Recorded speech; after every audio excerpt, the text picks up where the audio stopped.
Hello and welcome to the LL Football Preview Show here on GameTimePA TV. I'm John Buffone, and with me today is Pat Huggins and Andrew Callahan of the Lebanon Daily News, and we're here to break down some of the most interesting matchups around the LL. Fellas, let's start with, I guess you could say, the premier matchup in the league. Two heavyweights with Section 1 Hempfield and Section 2 Lancaster-Lebanon League.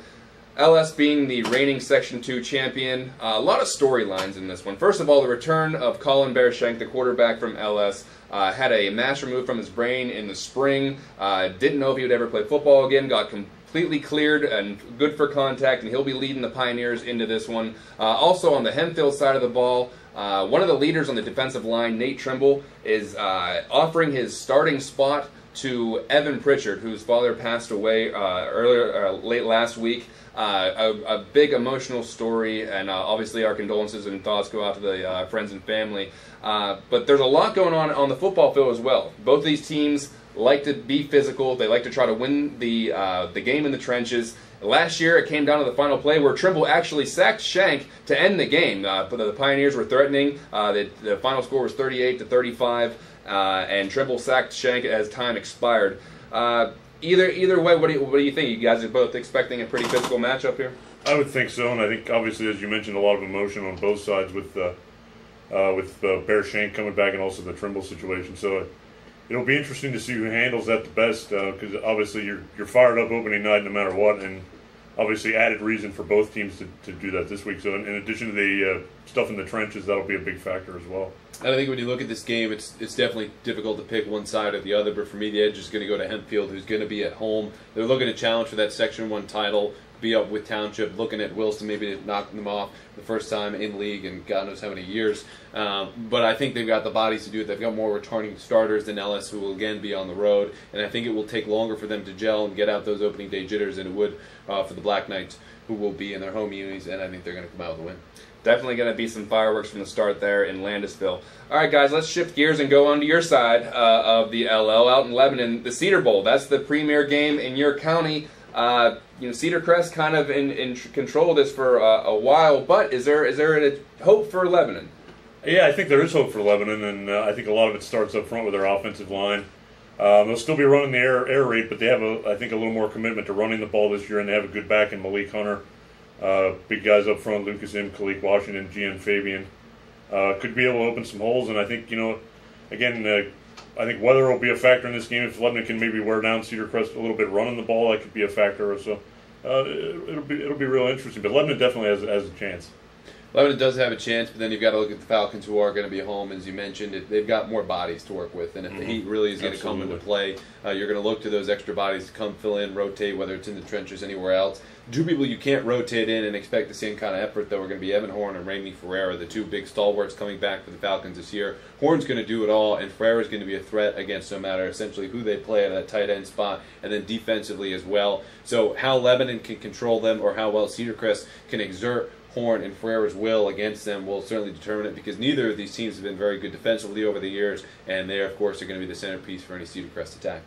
Now, guys, as Pat kind of hinted on earlier, it's week one, and there's a lot of excitement. There's also a lot of jitters. Could that possibly play into Lebanon's favor there, that they could take the fact that this is always week one and teams are still trying to find their identity, and some quirky things kind of happen on week one where you're not exactly gelled completely as you'd like to going into week one? Yeah, I think it could, although I think both teams have some kids playing significant roles for the first time. And I think that always plays a factor when you're really stepping under the bright lights for the first time. Again, both teams have some skill position kids that are new to their roles a little bit. Stevie Rhoda played a bit at quarterback last year, but this is his first year as a starter. I think Lebanon's got a lot of young receivers. I know they like them, but it'll be their first significant action. So it's hard to say if there's an advantage there or not as far as that kind of experience. And I think Lebanon's got a good senior class coming back, and the two kids who I mentioned, the seniors for Cedar Crest and Horner Ferreira, nothing's going to faze them. We saw the run they went on with the boys basketball team a year ago, where they just had pressure-packed game after pressure-packed game, and they were cool throughout. But it will be up to those youngsters. Whichever team can elevate their newcomers into starting roles and be effective, I think, is going to come out with a victory here and probably have the better season. Lebanon has that strong senior leadership. Pat, you mentioned Lucas Emmett starts with him. Luke Foreman's going to be another one at linebacker, their new 4-2-5 defense. They say they've got a hold on it. But of course, it's a little different when you're out in practice in the afternoon versus thousands of people coming to see the premier Lebanon football game of the season. Another game I wanted to hit on, gentlemen, would be the Cocalico Eagles taking on Daniel Boone. Now, Cocalico, a lot of people, I know all three of us kind of picked them to win the section this year, and that Section 2 is a demolition derby, for lack of a better term, where everyone is gunning for everyone. It's the SEC of the LL, basically. So it's the first opportunity for Cocalico to get back into the swing of things. They got Dante Haynes back, the quarterback who tore his ACL in Week 8 against Manheim Central last year. They run that triple veer option where it's a lot of mental it's a lot of thinking whenever you on the quarterback's part of it. They played Daniel Boone last year twice, actually, once in the opening week and then once in the district playoffs. Defeated them pretty handily at both times, but it's always a hard-fought game to begin with. Now that it's week 1 and Daniel Boone probably is tired of losing to these guys.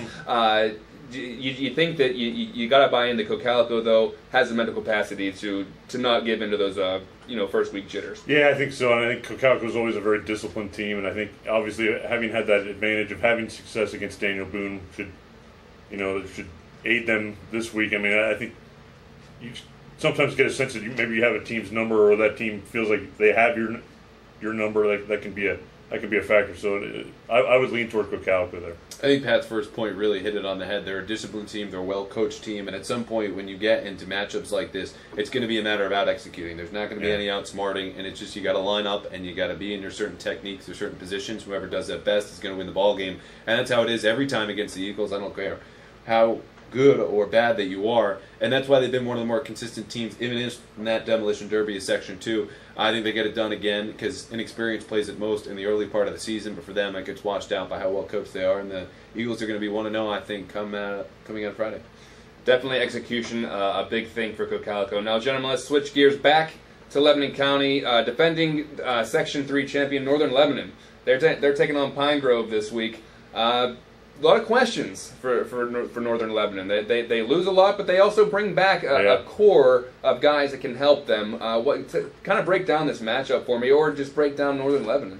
Yeah, I think I sense Northern Lebanon's got, in a good way, I think has a little bit of a chip on their shoulder. I think they think people are writing them off because of the we've talked about it, the skill guys they lost from last year, the quarterback Isaac Gray, running back Dominic Trader, and wideout Mason Yost. And I think they think they're being underestimated a little bit. And I think they're using that as fuel. So I expect a good start out of them. I think they feel like they have a lot to prove. And as we also talked about before, they have a lot of linemen back. A lot of the big boys up front are back. And that's always a good place to start if you're looking to do something. And I get to speak with some of those linemen during heat acclimation periods, and they're not going to be shy about how they feel about this season. They want to go back to back, and that's been their chant. They're not making any bones about it. They've got 6 of the top 8 linemen back, and 7 of them are seniors. So the experience is there, the physical capacity is there. It's going to be those skill positions. You start with Isaac Wenger, senior quarterback, who's backed up Isaac Gray. Last year's all-county quarterback up here in Lebanon for the past 2 seasons. He did see some varsity time and succeed in some of the blowouts the Vikings were in last year, but it starts with him and then getting out to their new weapons. They've got a couple running backs back, starting with Noah Smith, who averaged almost 9 yards a pop from the backfield a year ago, and then a CD transfer, Dylan Weaver, who everyone has been raving about his speed, but how and when does the ball get in their hands? It starts with Wenger, and we'll find out Friday against Pine Grove. It's the first step in a Section 3 that's just as wide open as Section 2. A lot of barometers. Just on an ending note here, gentlemen, what does at week 1? There's so much uncertainty among teams. There's so much, there's so much anxious because you've been going through anxiety, I should say. Been going through camp and practices and heat acclimation days and all this other stuff. For a team to bring that all in, and we see it with bad teams, we see it with good teams. Sometimes those first week jitters get a hold of you. What's the most important thing for a team to be able to handle on week 1 to make sure that they don't over-enthusiasm themselves into a loss?